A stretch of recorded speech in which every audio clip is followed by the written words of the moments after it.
क्या होता है ये अगर ये वाला कर देता है हम इलेक्ट्रॉनिक कन्फिगरेशन देखेंगे और फर्स्ट 18 इलेक्ट्रॉन हमारे एलिमेंट्स हैं उनके इलेक्ट्रॉनिक कन्फिगरेशन यहाँ पर समझने की कोशिश करेंगे।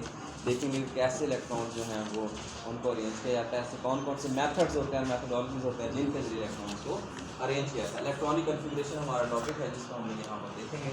इलेक्ट्रॉनिक कन्फिगरेशन ये असल में होता है ये इलेक्ट्रॉन्स को तरतीब देने का होता है। न्यूक्लियस के गिर्द जो इलेक्ट्रॉन मौजूद होते हैं उनको किस बेस पर, किस बुनियाद पर, किस तरीके से तरतीब किया जा सकता है या अरेंज किया जा सकता है, ये प्रोसेस, ये अमल जो है ये इलेक्ट्रॉनिक कन्फिगरेशन कहलाता है। इलेक्ट्रॉनिक कन्फिगरेशन यही पढ़ा था हम लोगों ने। इलेक्ट्रॉन जो होते हैं उनको न्यूक्लियस के गिर्द जो होता है वो तरतीब देने का अमल क्या कहलाता है, इलेक्ट्रॉनिक कन्फिगरेशन। आमतौर पर हम लोगों ने जब किसी भी एटम का जो देखा था स्ट्रक्चर देखा था, एटॉमिक स्ट्रक्चर में हमने बात की थी दरमियान में न्यूक्लियस होता है, ठीक है जी। चाहे 2 इलेक्ट्रॉन हो, चाहे 10 इलेक्ट्रॉन हो, चाहे 20 इलेक्ट्रॉन हो, जितने भी इलेक्ट्रॉन होंगे तो इलेक्ट्रॉन क्या होते हैं वो अरेंज होते हैं, वो खास किस्म के रास्तों पर अरेंज होते हैं। जिन रास्तों को जिन बातें इसको हमने शेल कहा था या ऑर्बिट्स मदार कहा था, शेल ऑर्बिट्स या एनर्जी लेवल कहा।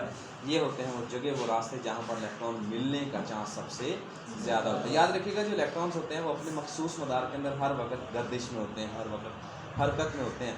तो यानी कि ये नहीं कहा जा सकता जैसे हम लोग आमतौर पर सिर्फ आपको समझाने के लिए ऐसे करते हैं कि यहाँ पर ये न्यूक्लियस है, तो न्यूक्लियस के जो पहला मदार है इसके अंदर 2 इलेक्ट्रॉन, फर्स्ट ऑर्बिट के अंदर 2 इलेक्ट्रॉन आ गए। जैसे हमने ये बना दिया, इसका ये मतलब नहीं है कि इलेक्ट्रॉन ऐसे ही हैं, इलेक्ट्रॉन ऐसे ही रिजाइड करते हैं, ऐसा नहीं है, बल्कि इलेक्ट्रॉन हर वक्त करते हैं गर्दिश की हालत में और इतनी स्पीड से इलेक्ट्रॉन हरकत करते हैं कि बसा औकात इलेक्ट्रॉन को देखना भी मुमकिन नहीं होता कि इलेक्ट्रॉन है मौजूद कहाँ पर, ठीक है। यहाँ पर हम ऐसे कहते हैं कि इलेक्ट्रॉन जो है वो इस तरीके से लगते हैं, लुक्स लाइक के जैसे यहाँ पर इलेक्ट्रॉन का क्लाउड है। चलो इसका मैं आपको मिसाल आसान तरीके से समझाता हूँ। हम पत्थर जो है उसको रस्सी के साथ बांध लें। एक चीज़ होती है फिजेट स्पिनर, उसको कहते हैं, अगर किसी के पास है तो मुझे दे दें। फिजेट स्पिनर है किसी के पास? उम्मीद नहीं होगा आपको। तो अब स्पिनर को अगर हम लोग ऐसे उंगली पे रख के जब घुमाते हैं, जब वो तेज़ घूमना शुरू कर जाता है तो ऐसे लगता है जैसे वो एक सर्कल होता है। हालांकि वो तो 3 या 4 उसकी बाजू ही होते हैं, लेकिन वो जब तेज़ी के साथ हरकत करता है वो लुक्स लाइक क्लाउड की फॉर्म में हो जाता है। यहाँ पर जो इलेक्ट्रॉन इतनी तेज़ी से हरकत करता है तो यहाँ पर सिंगल इलेक्ट्रॉन लगने की बजाय ये इलेक्ट्रॉन क्लाउड की सूरत में आता है, इलेक्ट्रॉन क्लाउड की सूरत में होता है। यानी कि वो रास्ता, वो जगह जहाँ पर इलेक्ट्रॉन मिलने के चांसेस सबसे ज़्यादा हों, मैक्सिमम हो, उस रास्ते को, उस जगह को शेल कहते हैं। क्या कहते हैं? शेल। शेल क्या होती है? The area around nucleus, nucleus के गिर्द वो area at which the possibility of finding an electron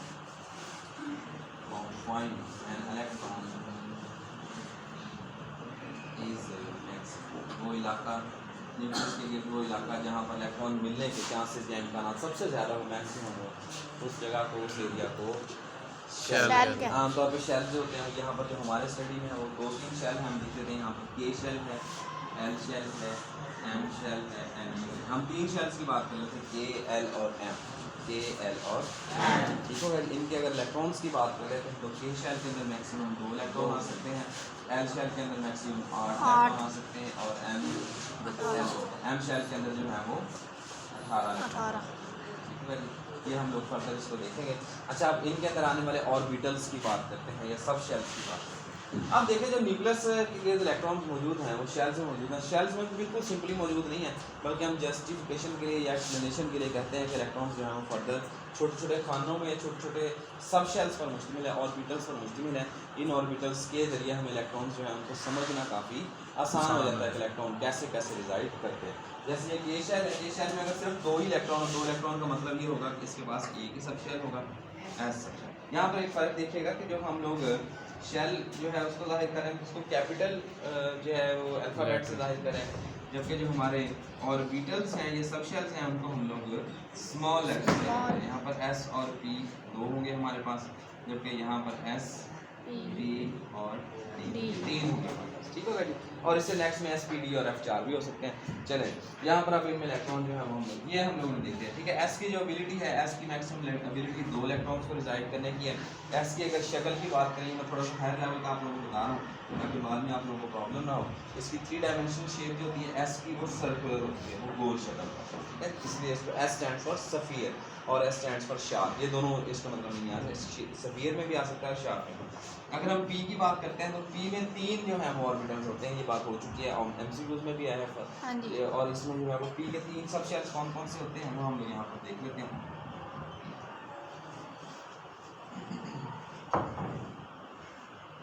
मैंने पहले भी आप लोगों को कभी ना कभी इस चीज़ का थोड़ा सा बताया हो, या हम अपने दोबारा इसको पहला जो है इसको हम लोग पी एक्स कहते हैं, दूसरे को हम लोग पी वाई कहते हैं, तीसरे को पी जेड कहते हैं। ये बात हो चुकी है, फिर भी यहाँ पर थोड़ा समझा देता हूँ।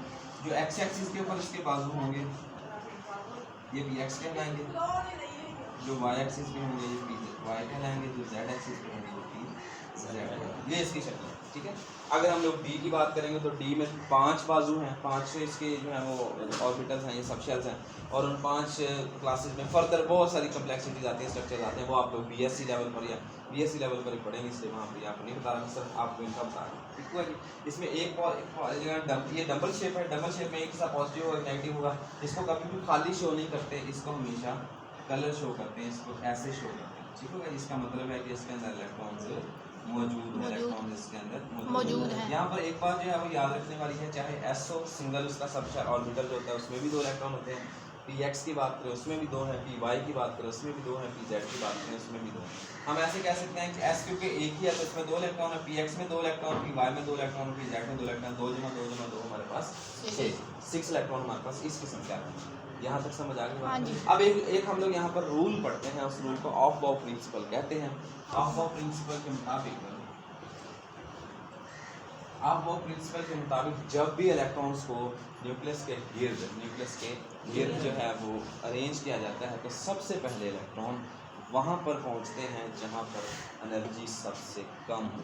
ये बात ज़रा मेरे साथ ज़रा इस चीज़ को समझने की कोशिश कीजिएगा कि जब भी इलेक्ट्रॉन्स न्यूक्लियस के गिर्द अरेंज किए जाते हैं तो सबसे पहले इलेक्ट्रॉन वहाँ पर आएंगे जिस शेल की एनर्जी सबसे कम होगी, उसके बाद उसमें जाएंगे जिसकी उससे ज़्यादा होगी, फिर उसमें जाएंगे जिसमें उससे ज़्यादा होगी, फिर उसमें जाएंगे जिससे उससे ज़्यादा होगी, और फाइनली सबसे ज़्यादा एनर्जी जो है वहाँ पर जाए, ठीक होगा। इस तरीके से इसको हमने अरेंज करना है।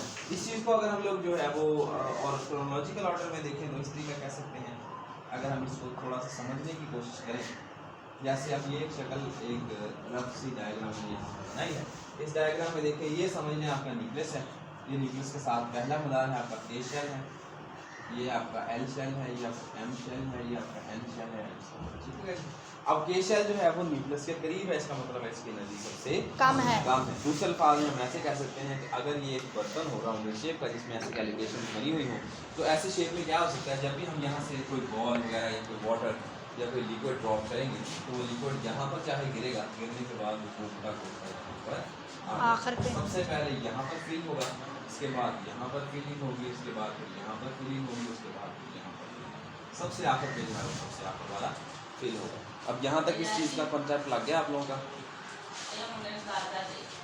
ले लो जी। इसके बाद यहाँ पर हम लोग देखेंगे, अब यहाँ तक हमारा कंसेप्ट बन गया। अब थोड़ा सा अब इस चीज़ को अगर हम एक और अंदाज से देखें तो यहाँ पर बनेगा कि हम लोग इन्हीं के शेल के एलेमेंशियल को लिखते हैं। के शेल जो है वो हमारे पास हो जाएगा 1s, 1s हमारे पास एक ऑर्बिटल हो गया। इसके बाद हम लोग बात करेंगे के शेल एल शेल में है 2s 2p, एम शेल की बात करेंगे एम शेल में है 3s 3p और 3p। नेक्स्ट में हम लोग एन शेल की बात करेंगे तो 4s 4p 4d 4f और यहाँ पर आ जाएगा 5s।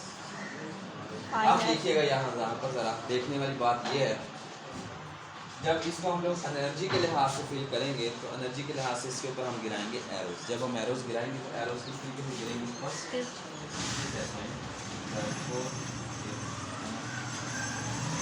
ये एरोस अगर इनकी तरतीब आप लोगों को याद रहे या इनकी जो अरेंजमेंट है ये आप लोग देख सके तो आप लोगों के लिए आधे से ज़्यादा काम जो है वो यहाँ पर ही हो जाता है। 1s के ऊपर सबसे पहला एरो से मतलब ये है कि जब भी इलेक्ट्रॉन आएंगे तो सबसे पहले 1s को फील करेंगे, 1s फील हो जाएगा, फिर 2s की बारी आएगी, 2s कम्प्लीटली फिल हो जाएगा तो 2p की बारी आएगी। जब 2p कम्प्लीटली फिल हो जाएगा तो 3s की बारी आएगी। 3s के बाद 3p की बारी आएगी, फिर 4s की बारी आएगी, फिर 3d की बारी आएगी, फिर 4p की और फिर 5s की। ये तरतीब आप लोग यहाँ से याद रखें। अब हम लोग जो है वो कोशिश करते हैं अपने जो 18 इलेक्ट्रॉनिक एलिमेंट्स हैं उनकी इलेक्ट्रॉनिक कन्फिगरेशन लिखने की कोशिश करते हैं। इतनी जगह में उम्मीद है कि हमारी इलेक्ट्रॉनिक कन्फिगरेशन आ जाएगी। यहाँ सबसे पहले 18 एलिमेंट्स जो हैं उनको लिख लेते हैं ताकि हम लोग कन्फिगरेशन लिखे तो हम लोग बिल्कुल कन्फ्यूज हो। ये आप वो हमारे पास प्रिंसिपल था, इसको हम लोग ने यहाँ पर देख लिया जी। हमारे पास 18 इलेक्ट्रॉन्स हैं। सबसे पहले हमारे पास हाइड्रोजन, फिर है हमारे पास हीलियम, फिर है हमारे पास लिथियम, फिर है हमारे पास बेरिलियम, जी बेरिलियम के बाद है बोरॉन, उसके बाद carbon, carbon, nitrogen, nitrogen, oxygen, fluorine, neon, sodium, magnesium, aluminium, silicon, लोग हम इन दोनों थोड़ा सा इधर ले आते हैं क्योंकि यहाँ पर इससे नीचे जी। सिलिकॉन के बाद है फास्फोरस, जी फास्फोरस, सल्फर, क्लोरीन, आर्गॉन। जी। ये हमारे पास 18 ये 18 एलिमेंट्स हमने लिखे हैं। अब इनकी इलेक्ट्रॉनिक कन्फिगरेशन बनाने की कोशिश करते हैं। प्रिंसिपल इसी को याद रखिएगा, इसको अपने दिमाग में बिठा लें अच्छे तरीके से। 1s सबसे पहले, 2s उसके बाद, 2p उसके बाद, 3s उसके बाद, 3p उसके बाद, फिर 4s फिर उसके बाद। ठीक है जी, चलते हैं इसके पास हम शुरू करते हैं जी। जब हाइड्रोजन है, हाइड्रोजन का सबसे पहले इसका हम एटॉमिक नंबर उसके साथ लिखेंगे। हाइड्रोजन का एटॉमिक नंबर याद रखिएगा। इलेक्ट्रॉनिक कन्फिगरेशन एटॉमिक नंबर को एक्सप्लेन करती है। यहाँ पर एटॉमिक मास लेके गलती नहीं है। इलेक्ट्रॉनिक कन्फिगरेशन हमेशा एटॉमिक नंबर को एक्सप्लेन करती है, एटॉमिक मास को एक्सप्लेन नहीं करती। समझ आ गई ये बात? बड़ी सीधी सी बात है, सादा सी बात है, इसको समझ लीजिएगा। हाइड्रोजन का एटॉमिक नंबर 1 है, इसका मतलब है इसके अंदर इलेक्ट्रॉन भी 1 है। अब इसको जब हम लिखेंगे तो सबसे पहले हम लोग इसकी यहाँ पर आएगा 1s1 से मतलब ये है कि फर्स्ट शेल के फर्स्ट ऑर्बिटल में एक इलेक्ट्रॉन आ गया। 1s1 का मतलब है फर्स्ट शेल के फर्स्ट और सब शेल के फर्स्ट ऑर्बिटल में इलेक्ट्रॉन एक आ। ठीक हो गया। अब इसके बाद हम बात करेंगे हीलियम जो है इसके पास 2 इलेक्ट्रॉन होते हैं। अब 2 इलेक्ट्रॉन एटॉमिक नंबर इसका 2 है, इसका मतलब इसके पास इलेक्ट्रॉन 2 है। अब 2 इलेक्ट्रॉन जो है हम जानते हैं s की पावर मैक्सिमम 2 होती है, तो 1s2 हमारे पास यहाँ पर हो जाएगा। 1s2 से मुराद होगी, अच्छा जी 1s2, इसको ऐसे भी लिखा जा सकता है। एक और तरीका इसका ये है कि आप इसके ऊपर ऐसे और ऐसे करें, ये 2 डबल एरोस जो है वो भी लगाए जा सकते हैं। जब वो हायर क्लासेस में पढ़ेंगे, जब आप लोग FSC में या BSc में पढ़ेंगे यही टॉपिक, तो यहाँ पर आपको इस किस्म के एरोस जो है नजर आएंगे। तो कंफ्यूज नहीं होना, आप लोगों ने इसको या तो ब्लू लिख लें या एरोस लगा लें, जैसे भी करें आप लोगों को दोनों तरीके में यहाँ पर आपको मैंशन कर दिया। अब 1s2 से मुराद होगी कि इसके फर्स्ट ऑर्बिटल के s सबशेल, फर्स्ट ऑर्बिट के s सबशेल के जो है उसमें कितने इलेक्ट्रॉन मौजूद हैं? 2 इलेक्ट्रॉन मौजूद हैं और फर्स्ट सबशेल जो है वो मुकम्मल हो चुका है और पहला शेल के शेल भी मुकम्मल हो चुका है। अब के शेल में मज़ीद इलेक्ट्रॉन्स नहीं समा सकते। अब इसके बाद कोई और हमें जो है वो शेल इस्तेमाल करना पड़ेगा। अब हम इधर देखेंगे, जब के शेल मुकम्मल हो गया, उसका सब शेल भी मुकम्मल हो गया, उसके बाद हम दूसरा शेल शुरू करेंगे, दूसरे शेल का पहला सब शेल शुरू करेंगे। जब ये मुकम्मल हो जाएगा फिर हम इसकी बारी करेंगे, जब ये मुकम्मल हो जाएगा फिर। ठीक हो गए? चलिए आगे हमारे पास है लिथियम। लिथियम के पास होते हैं 3 इलेक्ट्रॉन। अब 3 इलेक्ट्रॉन अरेंज करने हैं, ये तो वैसे का वैसे ही आ जाएगा क्योंकि 2 इलेक्ट्रॉन इसमें। अब तीसरा इलेक्ट्रॉन कहाँ जाएगा ये हम देखते हैं। इसका मतलब ये है यहाँ पर 1s2 तो वैसे का वैसे ही आ जाएगा क्योंकि ये पिछली सीरीज चलती आ रही है।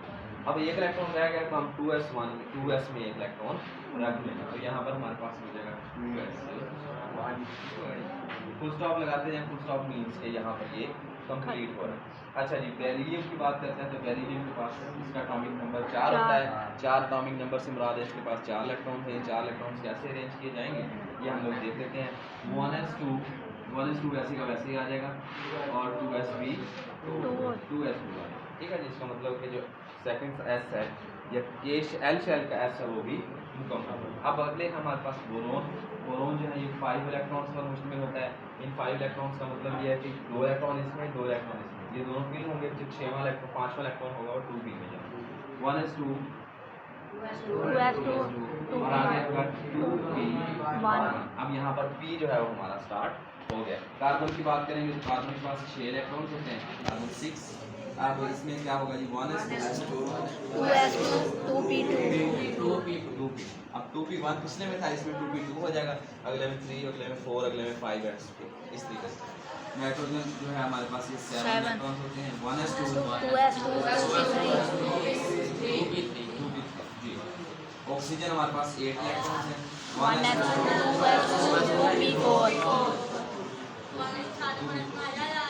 आगे आगे फ्लोरीन है हमारे पास 9 इलेक्ट्रॉन, 1s2 2p5। नियॉन है हमारे पास, नियॉन है 10 इलेक्ट्रॉन्स, 1s2 2p6 का मतलब ये है कि p जो है उसके शेल वो ऑर्बिटल कंप्लीट हो गया, p मुकम्मल हुआ, इसका मतलब है कि दूसरा शेल भी हमारे पास कंप्लीट हो गया।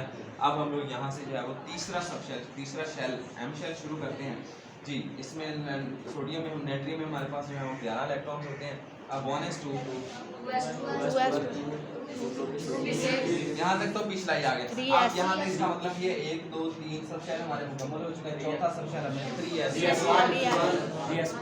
3s1 हम लोग शुरू करते हैं, ठीक होगा जी। मैग्नीशियम 12 इलेक्ट्रॉन होते हैं, 1s2 3s2 से मुराद है, अब 3s भी पूरा हो चुका है, अब 3p की बात, ठीक है जी। यहाँ पर आ जाएंगे जी एल्यूमिनियम में, हम लोग एल्यूमिनियम की बात करते हैं तो इसमें 13 इलेक्ट्रॉन होते हैं, 1s2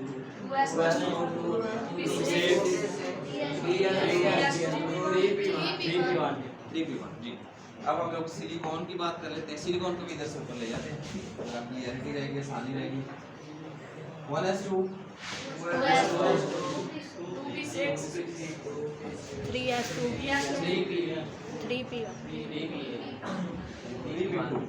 3p2 हो जाएगा, 3p1 हमने यहाँ पर हो गया जी। अब फास्फोरस की बात करते हैं, सिलिकॉन का कितना हुआ मास में 14 सिलिकॉन। आगे हमारे पास फास्फोरस 15 है, इसका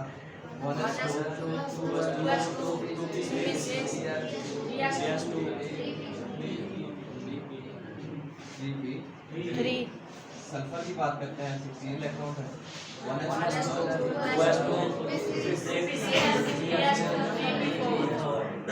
3p4।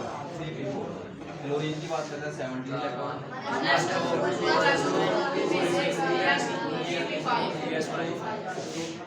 3p5। आर्गोन की बात करते हैं, 18 इलेक्ट्रॉन है, 3p6। यहाँ पर एक चीज़ देखिएगा, यहाँ तक हमने 18 के 18 इलेक्ट्रॉन एलिमेंट्स जो हैं उनकी इलेक्ट्रॉनिक कॉन्फ़िगरेशन मुकम्मल कर ली है। यहाँ पर 2 हमारे पास नोबल गैसेज जो हैं वो आ रही हैं, बल्कि 3 नोबल गैसेज आ रही हैं। फर्स्ट नोबल गैस जो है वो ये, दूसरी जो है वो हमारे पास ये है, और तीसरी हमारे पास आर्गन। अब यहाँ पर इन तीनों नोबल गैसेज में असल मेन पॉइंट ये है, या असल मज़े की बात ये है कि यहाँ पर तीनों नोबल गैसेज जो हैं उनमें एक शेल जो है वो मुकम्मल है, एक शेल मुकम्मल हो रहा है, आखिरी मदार में इलेक्ट्रॉन सेटिस्फाइड है। ऑक्टेट या डुप्लेट रूल जो है वो इसमें कंप्लीट हो रहा है। ये ऑक्टेट और डुप्लेट रूल जो है वो हमने पढ़े भी हुए हैं, दोबारा से इसको देख लेते हैं। डुप्लेट रूल कहते हैं जो छोटे एलिमेंट्स होते हैं उन छोटे न्यूक्लियस के अंदर 2 इलेक्ट्रॉन जब उनमें आ जाते हैं, ये सिर्फ 2 ही एलिमेंट्स के ऊपर ये रूल जो है वो फिट होता है, हाइड्रोजन के ऊपर और हीलियम के ऊपर। ये दोनों एलिमेंट्स क्या करते हैं, ये सिर्फ 2 इलेक्ट्रॉन जब इनके एक्सटर्नल आउटर मोस्ट, एक ही इनमें शेल होता है, एक शेल में जब 2 इलेक्ट्रॉन पूरे हो जाएंगे तो ये स्टेबल हो जाएंगे, मुस्तहकम हो जाएंगे।